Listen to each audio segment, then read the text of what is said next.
The morning sun painted the fields a warm gold, just like any other day on Sarah's farm. She hummed a little tune as she gathered eggs, her dog, Rusty, wagging his tail by her side. Life was simple, filled with hard work and the quiet joy of watching her crops grow. This farm was more than just land, it was her family's history, passed down from her grandparents, a place where every fence post and every tree held a memory. Sarah loved the smell of fresh earth and the sound of birds waking up. She imagined her children, still fast asleep, would one day run these same fields. Suddenly, a cloud of dust appeared on the horizon, growing bigger and bigger. Rusty started barking, a low, worried growl rumbling in his chest. A lone rider approached, his silhouette slowly turning into the familiar shape of Sheriff Brody. Sarah's heart gave a little thump. The sheriff usually only came to the farm for important news, and his face, even from a distance, looked serious. He dismounted, his boots kicking up small puffs of dirt. "Morning, Sarah," he said, his voice softer than usual, but with a heavy sound. "I'm afraid I have some bad news about your taxes." Quote. Sarah felt a chill despite the warm morning. "Taxes?" she repeated, her voice small. She knew times had been hard, with poor harvests, but she hadn't realized how far behind she'd fallen. Sheriff Brody nodded, his gaze fixed on the ground for a moment before meeting hers. He was known for being strict, always following the law, but he was also known for being fair. Everyone in town respected him, even if they sometimes grumbled about his rules. "I'm truly sorry, Sarah," he began, his voice heavy with real sadness. "The county records show you haven't paid taxes for 3 years. I've sent notices, but I guess they never reached you, or you couldn't pay." He took a deep breath. "Because of this, I have no choice. The law says I must take your farm. It will be sold to cover what's owed." Quote. Sarah stared at him, unable to speak. Take her farm? Her home? Where her children slept, where her family had lived for generations. It felt like a punch to her stomach. She looked around at the fields, the old oak tree, the porch swing her father had built. This couldn't be happening. "But, this is all I have," she whispered, tears starting to sting her eyes. Brody could only offer a sorrowful shake of his head. His duty was clear, even if his heart ached for her. The next few days were a blur of pain and disbelief for Sarah. Wagons arrived, not to help with harvest, but to empty her home. She stood by, her arms wrapped around her 2 young children, their faces confused and scared. Each item taken felt like a piece of her heart being ripped away. The rocking chair where she'd nursed her babies, the worn kitchen table where countless meals had been shared, the faded quilt her grandmother had sewn, all were loaded onto the wagons. Sheriff Brody watched from a distance, his hat pulled low, his face etched with sorrow. He didn't enjoy this, that much was clear, but it did little to ease Sarah's burning anger. She saw him as the one taking everything from her, even if he was just following the law. A bitter promise formed in her mind. She would never forget this day, or the man who had ordered her out. This memory would stick with her, sharp and cold, no matter where she went. With every piece of furniture that left her sight, Sarah's resolve hardened. She might be losing her home, but she wouldn't lose her spirit. She would find a way to make her own path, far from here. The last wagon rumbled away, leaving Sarah and her children standing amidst the dust and emptiness. All that remained were a few bundles tied with rope, holding clothes and some precious keepsakes. The sun, once a symbol of hope, now felt like a harsh spotlight on her misery. Sarah clutched her children's hands, their small faces looking up at her, trusting her to know what to do. She took a deep breath, pushing down the lump in her throat. There was no future for them here, not anymore. With a heavy heart, but a steely resolve, Sarah turned her back on the empty farmhouse. She didn't look back at the fields, or the old oak tree, or the memories that clung to every corner. Her gaze was fixed forward, on the dusty road that led out of town. She loaded her meager possessions onto a borrowed cart, her children nestled among the blankets. The townspeople watched in silence, some with pity, others with awkwardness. Sheriff Brody was nowhere to be seen. Sarah held her head high, though her eyes burned with unshed tears. She would leave this place, leave the pain behind, and find a new home. She would build a new life, stronger and better, far from the shadows of her past. The dusty road stretched on for days, but Sarah's spirit, though bruised, refused to break. She found a new town, smaller and bustling with a different kind of energy. With her children, she started from scratch. Her farming skills, honed over years, proved invaluable. She didn't have land at first, but she worked for others, planting and harvesting, her hands never idle. She learned about new crops and smarter ways to use water. Her cleverness shone through as she found ways to make things grow even in tough soil. Slowly, painstakingly, Sarah saved every penny. She bought a small plot of land, then another. Her children, now older, helped her, learning the ways of the earth just as she had. Her new farm, though different from the old one, flourished. She became known in this new town as a smart, strong woman, a respected farmer, and a good neighbor. The bitterness of her past still lingered, a faint shadow, but it no longer controlled her. Sarah had built a successful life, not just for herself and her children, but for a whole new community that valued her wisdom and hard work. She had found a new home and a new purpose, far from the pain of her old life. Sarah's new life hummed along, filled with the busy sounds of a successful farm and the laughter of her grown children. She rarely thought of her old town, deliberately pushing those painful memories away. But one dusty afternoon, a traveling merchant stopped at her farm. He was a friendly fellow, always full of news from other parts of the West. As he unpacked his wares, his face grew serious. "Heard tell of hard times over in your old parts, Sarah," he said, shaking his head. "Place is suffering something fierce. A terrible drought, been going on for years, parching the land. Rivers are low, crops are failing, and folks are just barely scraping by." Quote. Sarah felt a strange mix of emotions. A flicker of satisfaction, perhaps, that the town that had cast her out was now struggling. But beneath it, a surprising pang of sadness. Despite her anger at Sheriff Brody, there had been good people in that town, and the land itself held a deep place in her heart. She remembered the rich soil, the flowing creek, now supposedly dry and barren. The merchant continued, describing families leaving, businesses closing, and a general feeling of hopelessness. The news stirred up old feelings she thought she'd buried, reminding her of the place she once called home, now fading under a relentless sun. The merchant's words about her old town's troubles echoed in Sarah's mind for days. She found herself staring out at her healthy fields, a strange unease settling over her. Then, one late afternoon, as the sun began to dip below the hills, a lone rider approached her farm. He moved slowly, his horse looking as tired as the man on its back. Sarah watched him dismount, and her breath caught in her throat. It was Sheriff Brody. He looked much older, his hair thinner and grayer, and his shoulders slumped with a weariness that went deeper than just a long ride. His stern face was now lined with worry and something that looked like regret. The badge on his chest, once gleaming and proud, seemed dull against his faded coat. Sarah hadn't seen him in years, and the sight of him brought a rush of old feelings, anger, pain, but also a flicker of surprise at how much he had changed. He walked towards her porch, his steps slow and heavy, as if carrying a great burden. He stopped a few feet away, took off his hat, and looked at her with eyes that held a silent plea.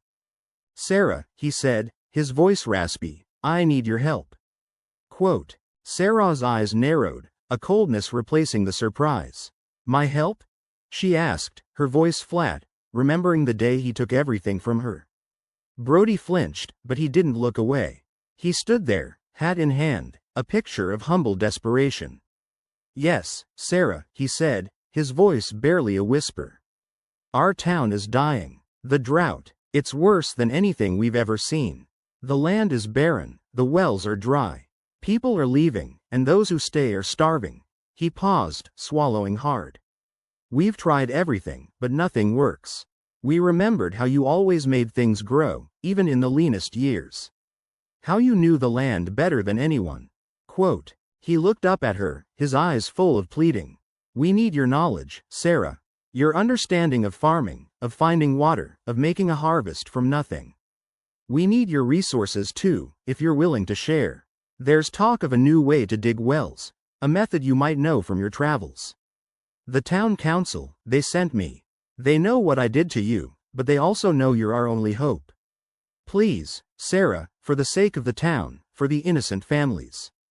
We're begging you for mercy." His words hung in the air, heavy with the weight of their suffering. Sarah stood silent, Brody's desperate plea hanging in the air. Her mind raced, caught between two powerful feelings. On one side was the sharp, cold memory of her farm being taken, the image of Brody's stern face as he told her she had to leave. The pain of losing her family home, the struggle to start over, the anger that had fueled her for so long, it all rushed back, hot and bitter. She could easily tell him no, turn him away, and let his town suffer the way she had. It would be a kind of justice, a repayment for her own sorrow. But then she looked at him again. This wasn't the proud, unyielding sheriff who had stood on her porch years ago. This was an old, tired man, humbled by hardship, his eyes begging. His shoulders were slumped, his face worn with worry for his town. He wasn't just begging for himself, he was begging for everyone, for the innocent children, for the families who knew nothing of Sarah's past pain. The sight of his desperation, so raw and honest, tugged at a part of her heart she thought had hardened forever. Could she truly stand by and watch others suffer, even if the one asking for help was her old enemy? The choice felt heavy, pulling her in two different directions. As Sarah wrestled with her feelings, the image of Brody's pleading eyes softened the hard edges of her anger. She remembered not just the bad day, but also the good days in her old town. She thought of Mrs. Henderson, who always shared her fresh-baked bread, and old Mr. Miller, who mended her fences for free. She recalled the laughter at the town picnics, the shared sorrows at funerals, and the way neighbors would pitch in to help each other.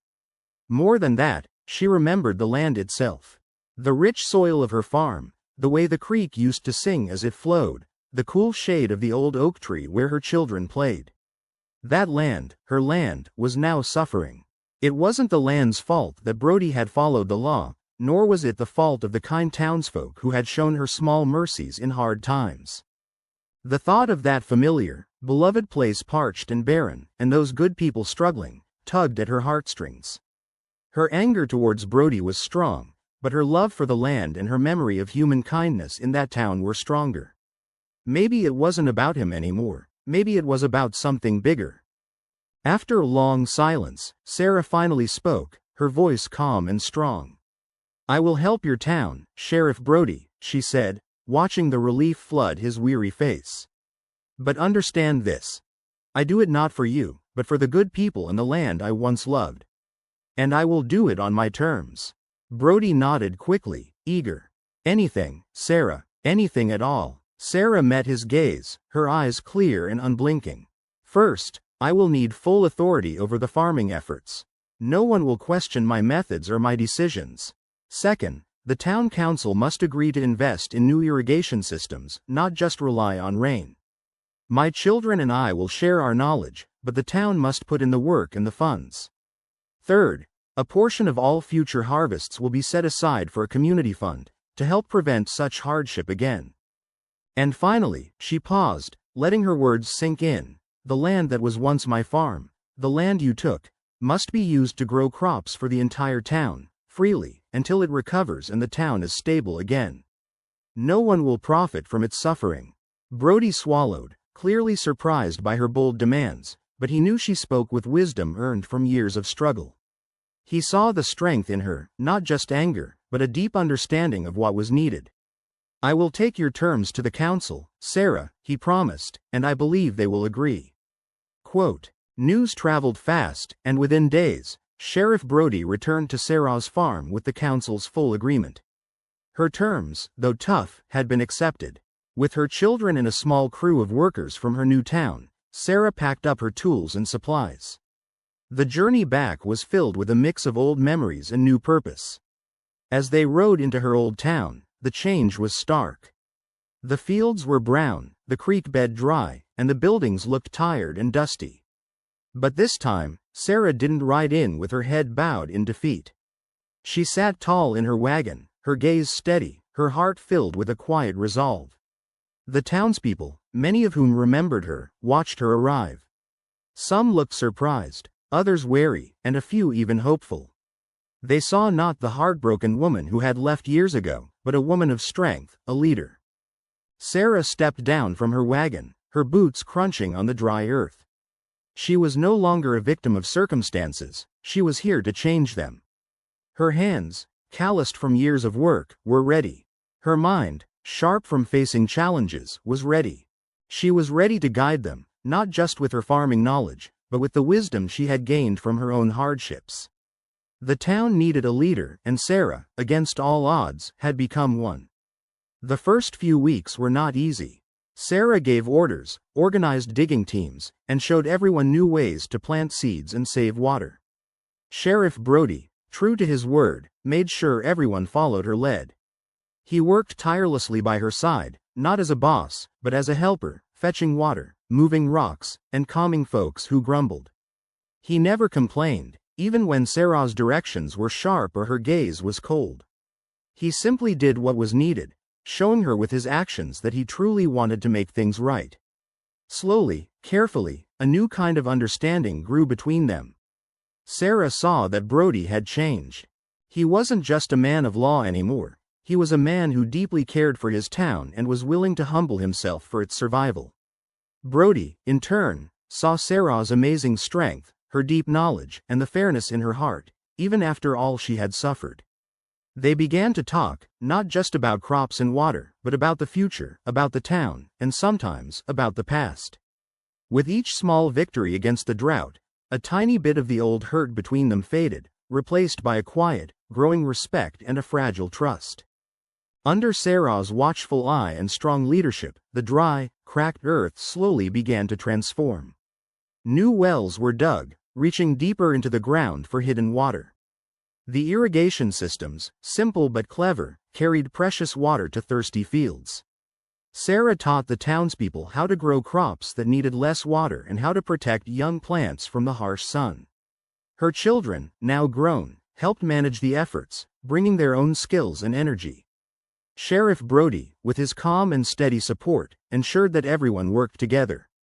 He settled small arguments and made sure resources were shared fairly. He was often seen helping the youngest and oldest farmers, offering encouragement and a helping hand.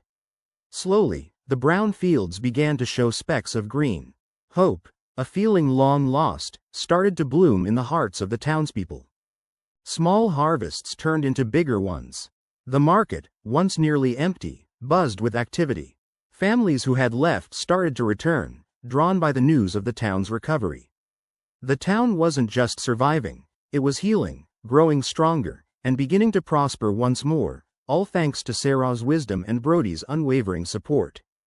As the fields of her old town greened and the laughter of children returned to the streets, Sarah often stood on the porch of her childhood home, now serving as the town's community center. She watched the sun set over the thriving land, a gentle breeze rustling through the newly irrigated crops. The anger she had carried for so long, the bitter vow she'd made, had finally lifted. It wasn't a sudden burst, but a slow, quiet fading, like shadows disappearing with the dawn. Working alongside Brody, seeing his dedication and genuine regret, had helped. But more than that, seeing the hope rekindled in the eyes of the townsfolk, knowing she had been a part of saving their homes and their futures, filled her with a profound sense of peace. She realized that holding on to anger had only hurt her, keeping her tied to a painful past. By choosing forgiveness, by choosing to help, she had not only healed a town but had also healed herself. She understood now that strength wasn't just in building a new life, but in building bridges, and that mercy, freely given, held a power far greater than any revenge. Sarah found true contentment in her heart, knowing she had made the right choice.